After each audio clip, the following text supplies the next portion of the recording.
What's up, everybody? Welcome back and happy Thursday. I'm meteorologist Andrea Myers, bringing you your daily hail forecast, sponsored as always by C3 Group, Merlin Law Group, American Contractor, and Atlas. And they're there for you on the Facebook in our description, so go ahead and check out their pages. Today, we've got that trough that's been setting up over the Pacific Northwest, bringing all that rain.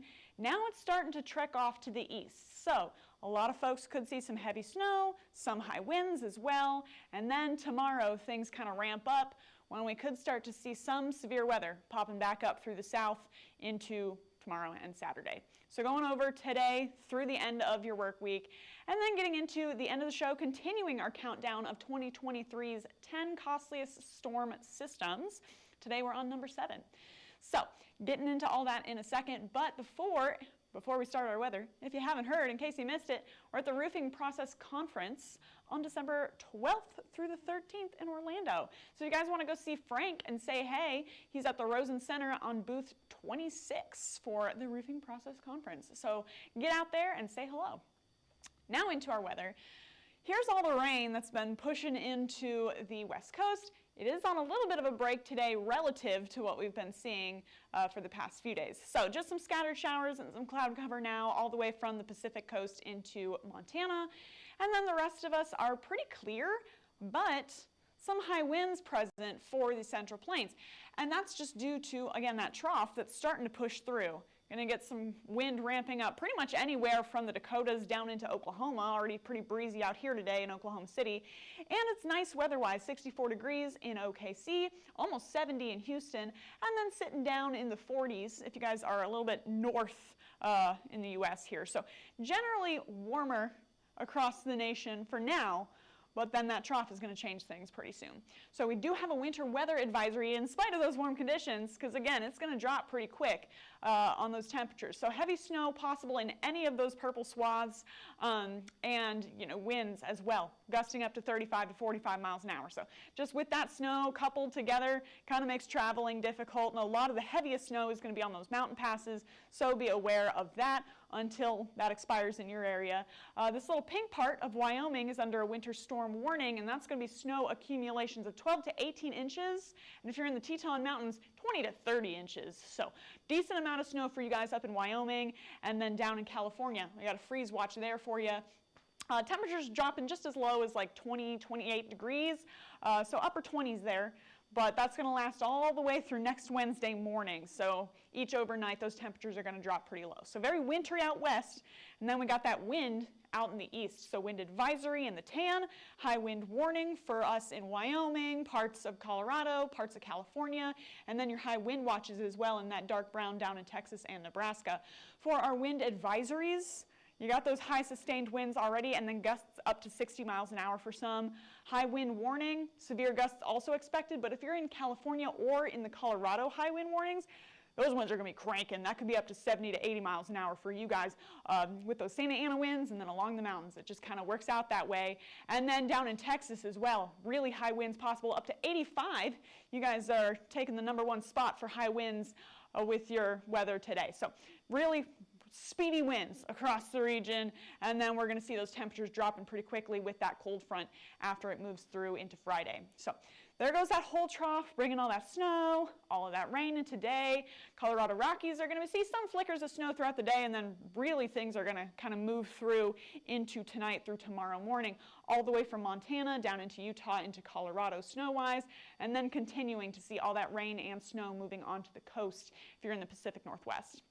So there's your snowfall from today into 6 p.m. Central, so 5 p.m. Mountain, 4 p.m. Pacific, etc. Got a couple areas with some higher accumulation, 2 to 4 inches possible in parts of Wyoming. And again, remember, if you're in those Teton passes, things are going to be developing a lot quicker than if you're at a lower elevation. So going to get more snow up in the higher elevations there. Same for like the Olympic Mountains there, through the west coast. Going to get multiple inches of snow falling into this afternoon and evening. Then overnight, things really pick up. Again, that's kind of when the bulk of that snow moves through. Now Colorado Rockies seeing decent amounts of snow, 6 to 8 inches for some, seeing 8 to 10 through Wyoming, through Idaho, and through the mountains out in Oregon and Washington, and higher amounts at higher elevations for you. Then wind-wise, if you're not dealing with that winter weather, decent amount of wind blowing through Oklahoma, parts of Kansas, out through the mountains there in Wyoming and Montana.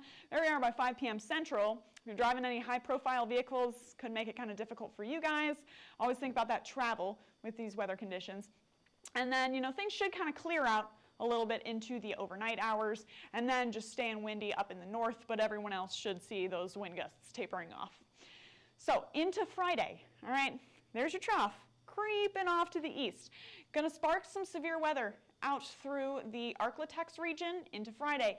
Then Saturday, things are likelier to pick up. We get a little more widespread storm coverage, as well as more frequent severe storms. Friday is a low-end risk. I'm going to put that out there right now. Saturday could see more rain, more storms all the way through the Ohio Valley and the southeast, with our severe risk kind of being centered right in the Gulf region, where we got that low pressure system moving off east into the area that has the best chance to build up some instability through Sunday. So here goes cold front with that low pressure system. Going to sink down south on Friday. There it is by Saturday afternoon. And out ahead of it, that's where we're staying warmer. That's where we have more humidity. That's where we have better conditions, right, for those severe storms to develop. And once that cold, dry air crashes into it, going to see that happening more so on Saturday, but still beginning to it on Friday. And then dry line-wise, we always like to look at the humidity versus, the dry air out behind it.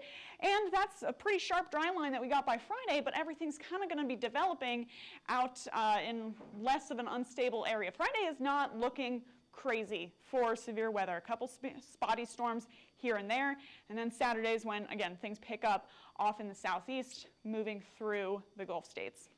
So, instability-wise, Friday is really just having trouble overlaying all of our unstable factors, right? And so it's having trouble getting this instability, or at least these moderate values, all the way up into Oklahoma and Arkansas, where that cold front is moving through, right? So Friday we do have a chance, but then check out how things look on Saturday. Now we're seeing those bulkier values moving up into the lower Mississippi Valley and the southeast by Saturday afternoon before that front moves in. So better chances on Saturday for those storms. So Friday during the day, spotty showers here and there, and then it's going to be real late. So now we're at like 10, 11, midnight. Things start to possibly pop up near central Arkansas, and it's really going to depend on where things develop. But spotty storms, bottom line, spotty storms developing by late night on Friday to early morning Saturday. And that's going to kind of be the beginnings of Saturday's risk. Once things track down to the southeast, then we'll see more coverage hopping through the southeastern states there with severe storms for Saturday.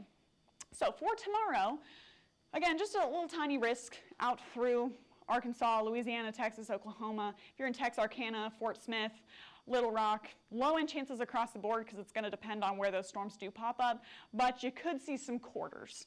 Probably not going to get any tornadoes or high wind gusts with the beginnings of this risk. We're going to have to wait till Saturday. So just a low-end hail risk for you guys on Friday. Then Saturday, now things start to push across Arkansas and Louisiana. See that line forming all the way from central Arkansas down through East Texas by Saturday afternoon, and then things really kind of develop by Saturday evening. So there we are at 6:30 p.m. seeing a lot of heavier storm coverage all the way from the Gulf Coast up into the Ohio Valley. So expect to see lots of rain, lots of thunder, some lightning as well, and then, we could see all risks on the table with this.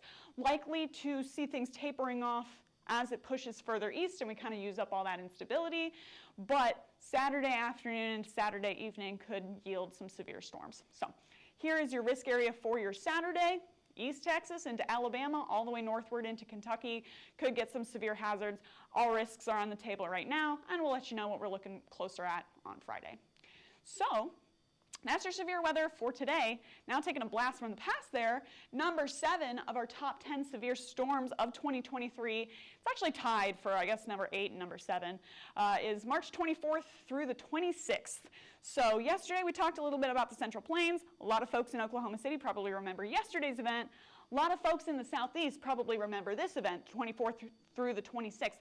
Jackson all the way into Atlanta was seeing severe hail, wind, tornadoes, the works, and then the Ohio Valley even got a couple of severe storms as well. So just going over it all together, the storm system was brought about as just a trough, had a cold front along with it, and it had a lot of wind shear. So that really was able to spark those tornadoes and those hail cells that were forming through the southeast. So, and it was a line of storms as well. So again, you get all risks with that and tracked all the way through the southeastern states. So more than 40 tornadoes occurred with that across the southeast. So they absolutely saw just a ton of severe weather. 40 tornadoes. One was an EF4 through Rolling Fork, Mississippi, and we also saw multiple EF3s through Mississippi and Georgia, lots of EF2s, 1-0s as well. So a great deal of tornadoes from the 24th through the 26th, but we also saw large hail, which impacted a couple metro areas, Atlanta and Jackson, both with hail over 2 inches. But again, here's our map here of just everything from that outbreak. You can see a lot of those brighter colors on our swaths. Lots of folks saw very large hail from this system between the 24th and the 26th. So overall, again, it's tied in 8th and 7th because yesterday's event and this one both did $3 billion in damage. But again, $3 billion in damage from hail, wind, and tornado impacts from both of these systems. We saw homes damaged, businesses, vehicles, infrastructure, wind damage as well in the Ohio Valley, according to NOAA. So got a ton of damage from both of those systems yesterday and today.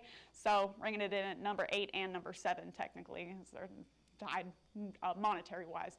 But taking a look at some of those damaged photos, I mean, there's some of the hail that we saw in that outbreak. That's huge. And then, you know, some debris from just those tornadoes, as well as behind me here, got those hailstones punching through car windshields, got all sorts of dents on there from that. And that was very widespread and common across the southeast from this event. So got to call it one of the top 10 events for sure. Tune in tomorrow, and we'll let you guys know what number 6 is. It's going to beat out $3 billion in damage, which is just crazy. So that's it for today, though. If you guys want to follow us, you can get us on YouTube, Facebook, Instagram, Twitter, /X, and TikTok. Hit See First on Facebook so you never miss a live video, and smash that subscribe button everywhere else. And if you guys are interested in purchasing a plan, go ahead and scan the QR code right there in the banner, or click the link in the description to this video, and we'll go ahead and get you hooked up with some hail mapping products. We also do wind, tornadoes, hurricanes, live 24/7 across the nation, so we got you covered on your severe weather. If you have any questions about it, you can give us a call at 855-334-4245. Email us at info@hailtrace.com or check out hailtrace.com for more details. And we'll be back tomorrow with updates on Friday and Saturday's severe weather outlook. But for now, I'm meteorologist Andrea Myers. Thanks for watching.